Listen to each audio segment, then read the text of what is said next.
بسم اللہ الرحمن الرحیم۔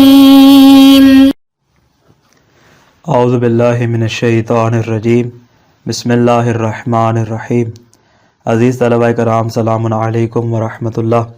اصول الفقہ للمظفر کا آج ہم 23واں درس شروع کرنے جا رہے ہیں، اور آج ہم انشاءاللہ ایک نئی بحث کا آغاز کر رہے ہیں کہ جو ترادف اور اشتراک کے نام سے معروف ہے۔ چونکہ ہم نے کتاب کا مقدمہ ترتیب دیا اور اس میں ہم نے تقریباً 14 ابحاث کو بیان کرنے کا عزم کیا، اور الحمدللہ اب تک ہماری 12 ابحاث مکمل ہو چکی ہیں، اور آج سے ایک نئی بحث کا آغاز کر رہے ہیں جو کہ 13ویں بحث ہے۔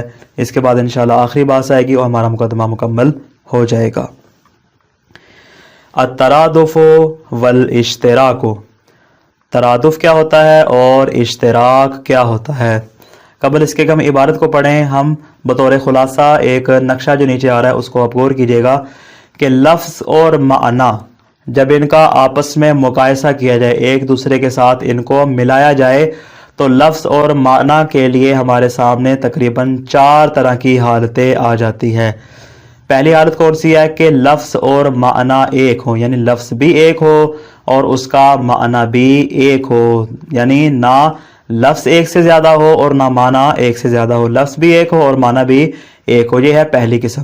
دوسری قسم کیا ہے؟ لفظ اور معنی دو ہوں، دو ہی لفظ ہوں اور دو ہی اس کے معنی ہو، یعنی ایک لفظ کا ایک معنی وہ دوسرا جدا گانا ہو، اور دوسرے لفظ کا دوسرے کے ساتھ معنی جو جدا گانا ہو۔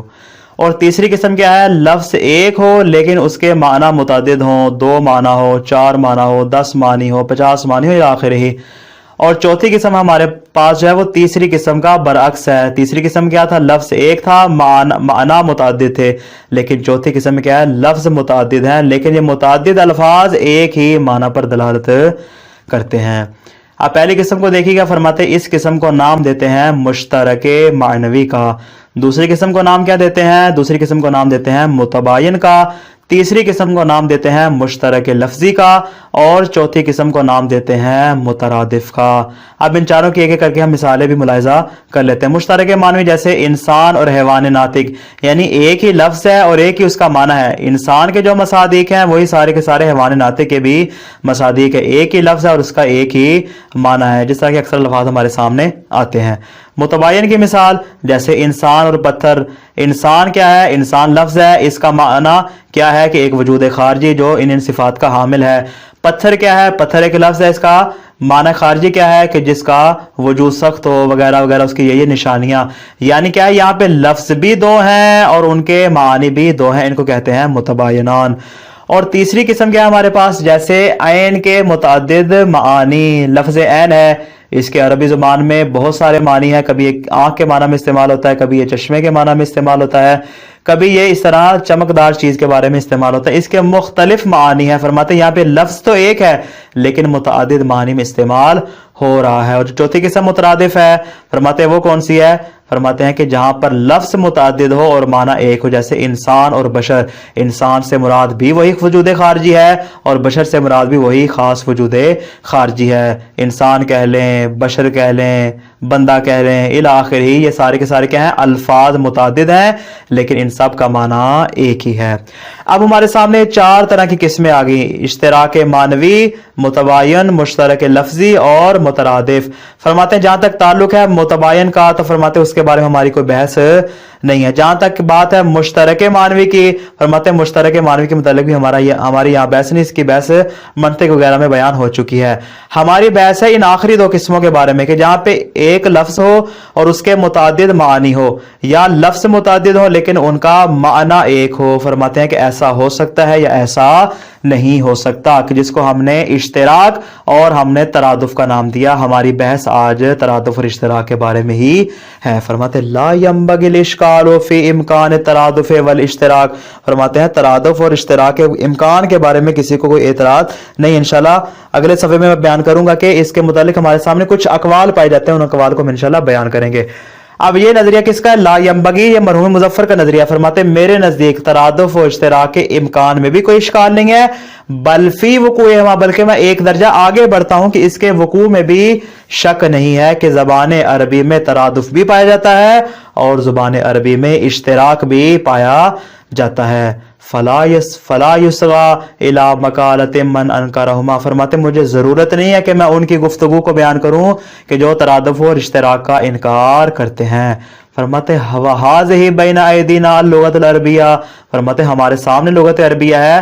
میں اپنی بات ڈنکے کی چوٹ پہ کرتا ہوں، لغت عربیہ میں آپ ملاحظہ کر لیں، آپ کو جگہ جگہ پہ کیا ہوگا، آپ کو اس طرح کے مقامات نظر آئیں گے۔ یہ نیچے خلاصہ ہے، اس کو آپ دیکھ کے ملاحظہ فرما لیجیے گا، میں عبارت کو بیان کرنے لگا ہوں۔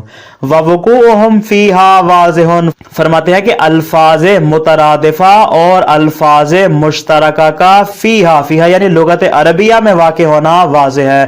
لا یحتاج الی بیان، فرماتے اس کو بیان کرنے کی ضرورت نہیں ہے۔ وَلَكِنْ يَنبَغِي أَن نَتَكَلَّمَ فِي نَشْأَتِهِمَا، البتہ یہ کہاں سے بنے، ان کی پیدائش کہاں سے ہوئی، یہ کہاں سے وجود میں ہے، ان کا سرچشمہ کہاں ہے، فرماتے اس کے بارے میں بحث کرنا ضروری ہے۔ یعنی گویا کہ ہمارے سامنے چار طرح کے صورتیں آ جائے گی۔ پہلا کیا ہے، اس کا امکان کے بارے میں بحث ہے، فرماتے مرحوم مظفر کے نزدیک امکان ثابت ہے۔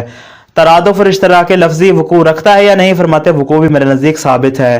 اب ہمارے پاس بحث ہے دو طرح کی، ترادف اور اشتراک میں انشاءاللہ بیان کریں گے کہ اس کا سرچشمہ کیا ہے، اور اس سے جو اگلی بحث ہے جس کو انشاءاللہ ہم بعد میں کل والے درس میں بیان کریں گے، اس میں آئے گا کہ لفظ مشترک کو ایک سے زیادہ معنی میں استعمال کرنا جائز ہے یا جائز نہیں ہے۔ فرماتے فی الحال ہم گفتگو کریں گے کہ ترادف اور اشتراک لفظی کا سرچشمہ اور نشاط کہاں سے ہے۔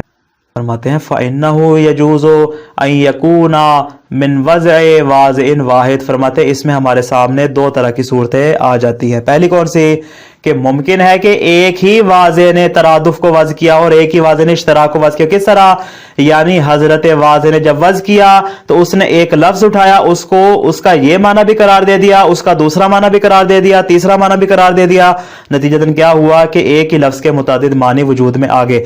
اسی طرح اشتراک میں بھی ہوگا کہ کیا کیا، اس نے ایک لفظ اٹھایا، اس کا فلاں معنی قرار دے دیا، اسی معنی کے لیے اس نے دوسرا لفظ وضع کر دیا، پھر اس نے تیسرا لفظ وضع کر دیا، یعنی ایک معنی کے لیے متعدد الفاظ اس نے وضع کر دیے۔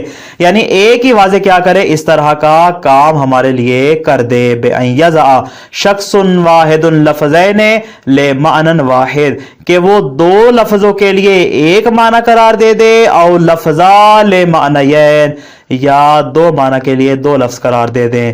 فرماتے یجوز، یجوز بمعنی یمکن، فرماتے یہ صورتحال بھی ممکن ہے، ویجوز، اور یہ بھی ممکن ہے کیا، ان یکون من وضع واضعین متعددین، یہ بھی ممکن ہے کہ یہاں پہ ایک واضع نہ ہو بلکہ متعدد واضعین یہاں پہ موجود ہو، کہ جنہوں نے کیا کیا ہو، کہ جنہوں نے ترادف اور اشتراک کی صورت میں الفاظ کو وضع کیا ہو۔ فتضع قبیلۃ، اسی سے آگے بیان کرے، یعنی ایک واضع نہیں ہے بلکہ واضع کئی سارے افراد موجود ہیں۔ فتضع قبیلۃ مثلا لفظا لمعنى وقبیلۃ اخرى لفظا آخر لذلك المعنى، ایک قبیلہ، ایک گروہ، ایک جماعت کیا کرتی ہے، کسی معنی کے لیے ایک لفظ کو وضع کر دیتی ہے، وَقَبِيلَةٌ أُخْرَى، جبکہ دوسرا گروہ کیا کرتا ہے، لفظاً آخر لذالک المعنی، اسی معنی کے لیے دوسرا لفظ ایجاد کر دیتا ہے۔ لفظ دو ہو گئے اور ہمارے پاس معنی ایک ہو گیا۔ یا اس کا برعکس ہم کر لیں، کون سا،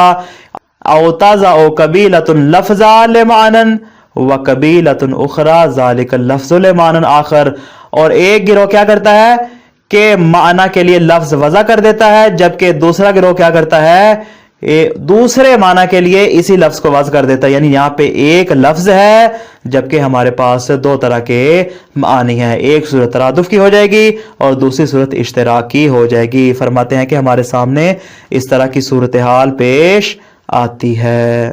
پھر آگے فرماتے ہیں وَإِنْدَ الْجَمْعِ بَيْنَ هَذِهِ اللُّغَاتِ، جب ہم نے ایک گروہ کی لغت کو اٹھایا، دوسرے گروہ کی لغت کو اٹھایا، تیسرے گروہ کی لغت کو اٹھایا، جمع کرتے کرتے بے اعتبار ان کل لغت منہا لغت عربیۃ صحیحہ، اور فرماتے ہر ایک لغت عربی ہے اور لغت ایسی ہے کہ صحیح بھی ہے، جس میں کسی کو شک و شبہ کی گنجائش بھی نہیں ہے۔ فرماتے یجب اتباعها، اس طرح کی لغت کی اتباع کرنا ہمارے لیے ضروری ہو جائے گا، کہ یحصل الترادف والاشتراک، کہ جس سے ہمیں ترادف بھی مل جائے گا اور جس سے اشتراک بھی، یعنی ایک ہی لغت کے اندر ہمیں ترادف کی مثالیں بھی مل جائیں گی اور اسی لغت کے اندر ہمیں اشتراک کی مثالیں بھی مل جائیں گی۔ گویا ہمارے سامنے دو طرح کے نظریات آگے، ایک کون سا،